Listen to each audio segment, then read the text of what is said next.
소가 된 게으름뱅이. 옛날 아주 먼 옛날 만복이라는 젊은이가 살았습니다. 그는 세상에서 제일 가는 게으름뱅이였지요. 아침에 해가 중천에 뜰 때까지 자는 것은 기본이고 밥상 앞에서 숟가락 드는 일마저 귀찮아했습니다. 만복의 어머니는 온갖 잔소리를 퍼부었지만 만복은 한쪽 귀로 듣고 한쪽 귀로 흘려보내기 일쑤였습니다. 그러던 어느 날 집 근처를 지나가던 스님이 만복의 게으름을 듣고 안타까워하며 집신을 한 켤레 주고는 이 집신을 신고 장터에 가서 팔아보게.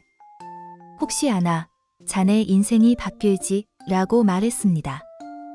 만복은 마지못해 집신을 들고 장터로 향했습니다.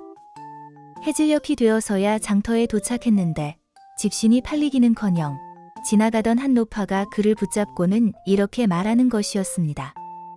이 집신은 내 집신이 틀림없는데 게으름을 피우는 자가 신으면 큰일 날 집신이지. 노파는 만복의 게으른 행실을 알아보고 그에게 신발을 팔라고 다그쳤습니다. 만복은 귀찮은 마음에 집신을 얼른 노파에게 팔아버렸고 노파는 집신을 사자마자 알 수 없는 주문을 외우며 집신을 만복에게 던져버렸습니다. 그 순간 만복의 몸이 점점 커지고 털이 나더니 그는 순식간에 커다란 소로 변해버렸습니다. 노파는 소가 된 만복을 끌고 시장으로 가서 헐값에 팔아버렸습니다. 만복은 소가 되어서야 비로소 자신이 저지른 게으름을 뼈저리게 후회했습니다.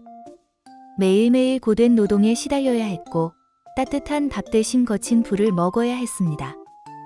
내가 진작 부지런했더라면 이런 일은 없었을 텐데 만복은 눈물을 흘리며 후회했습니다.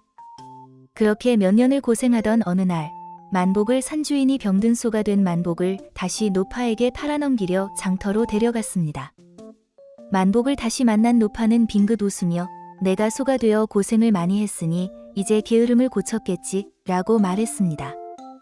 노파는 다시 한번 알 수 없는 주문을 외웠고 그 순간 만복은 다시 원래의 사람 모습으로 돌아왔습니다.